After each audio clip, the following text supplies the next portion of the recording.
Good day! I am Lisa and I will now elaborate the different levels of communication. First, we have intrapersonal communication.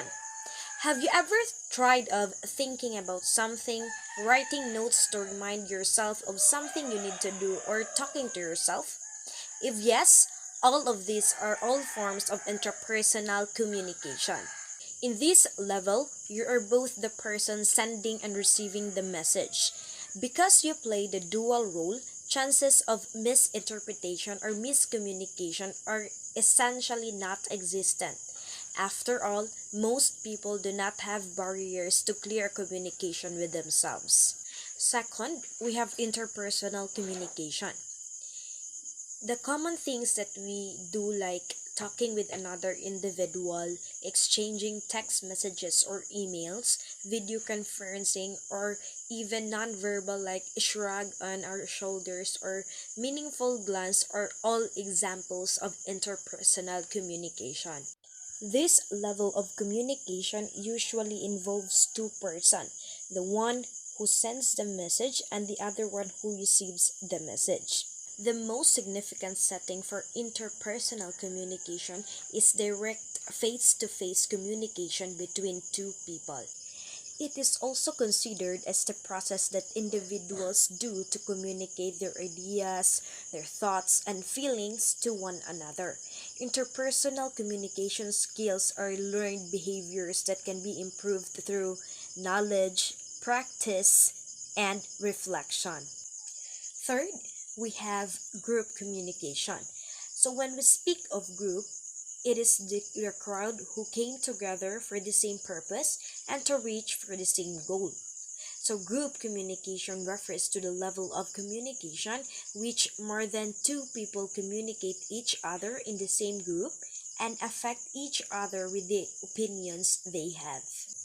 Group communication are classified into two. The first one is a small group communication and the other one is the large group communication. Small group communication refers to the nature of communication that occurs in a group in between 3 and 12 to 20 individuals.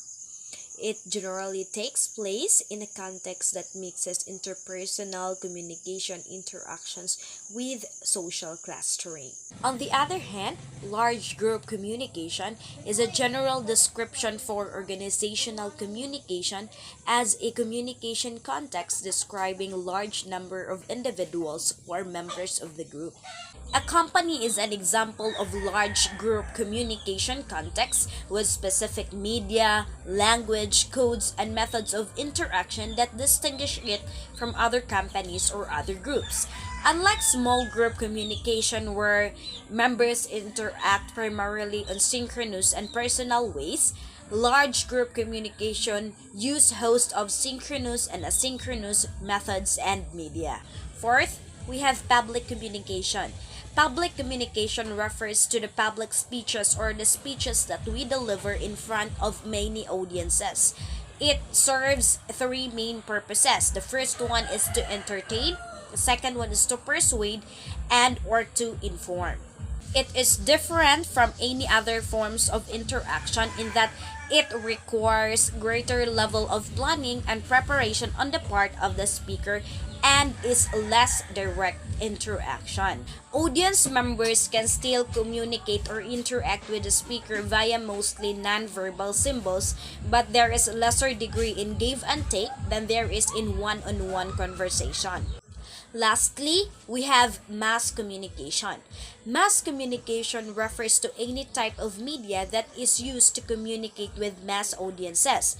Examples of media includes books, television, radios, films, computer technologies, magazines, and newspapers. Although mass communication does consider or include computer technologies, it does not include technologies like email which are used on one-on-one conversation.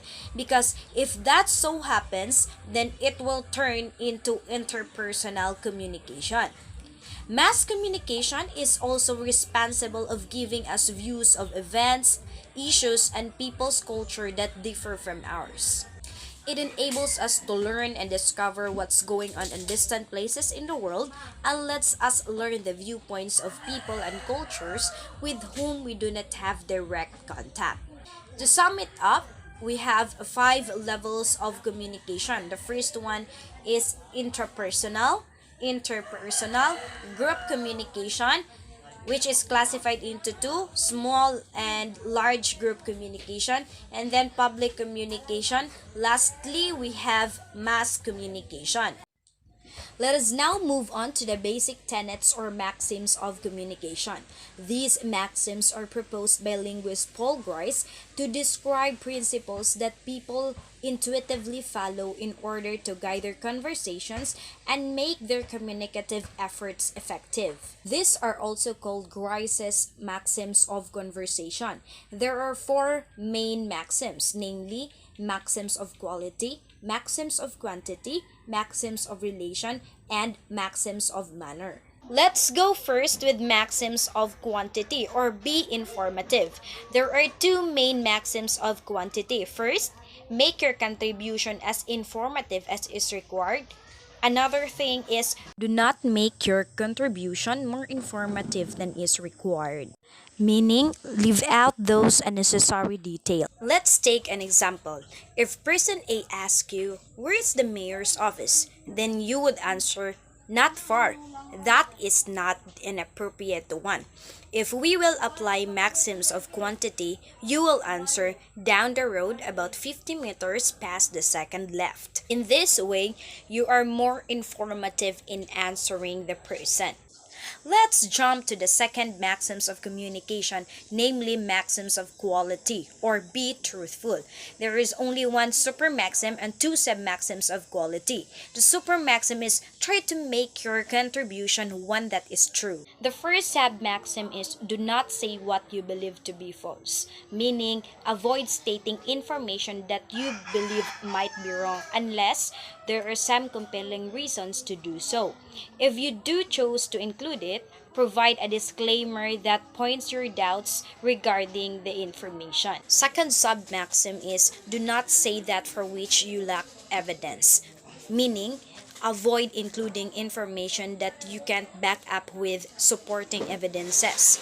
If you do choose to include it for some reason, provide a disclaimer that points out your doubts. Let's move forward to the third maxims of communication, namely maxim of relation. There is only one maxim of relation, and that is be relevant, meaning make sure that all the information is relevant to the current exchange. Omit the irrelevant information. Lastly, we have maxims of manner or be clear. There is one super maxim of manner, that is be perspicuous or clear. There are various additional maxims of manner, sometimes referred to as sub-maxims, that are based on this super maxim. Grice lists four specific ones in his original work. The first sub-maxims of manner is to avoid obscurity of expression, meaning avoid using language which is difficult to understand because it contains words that your recipient might not know. Second, avoid ambiguity, meaning avoid ambiguous language which can be interpreted in multiple ways and which therefore makes it difficult for your recipient to understand what exactly you're trying to say. Third, be brief. Provide information in a concise manner that allows your recipient to focus on the key details. Lastly, be orderly. Provide information in an order that makes sense and makes it easy for your recipient to process it.